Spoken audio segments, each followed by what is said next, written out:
Мемлекет басшысы Қасым-Жомарт Тоқаев домбыраны мектептерде балаларға үйрету қажет десе, осыған орай ұлттық өнерді насихаттау мақсатында оқушыларға арналған домбыра үйірмелерін көптеп ашуды көздейтін домбыра дастан жобасын жүзеге асыруды тапсырамын.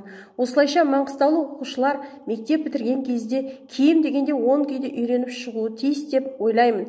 Әрине, бұл шара жүзеге асырылса, ата-аналар да риза болары сөзсіз деп конференцияда сөз сөйлеген Маңғыстау облысының әкімі Серікбай Тұрымовтың айтқаны екі етілмеді. Ұзамай Шетпе гимназиясының директоры Күләша Нұрмағамбетова да игі істі қолға алды. Бұл істің басында Үстірғанова Майра апай тұрды. Қаражат бөлініп, мектепке сапалы домбыралар алынып, домбыра үйірмесі сәтті ашылып сала берді. Ата-аналар қуана-қуана балаларымызды Майра апайымызға тапсырдық. 3 ай ішінде балалар бірнеше күйлер тартып үйренді.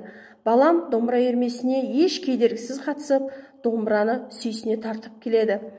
Баланың қызығушылығын шынайы оята білген Майра Аманжанқызына алғысымыз шексіз.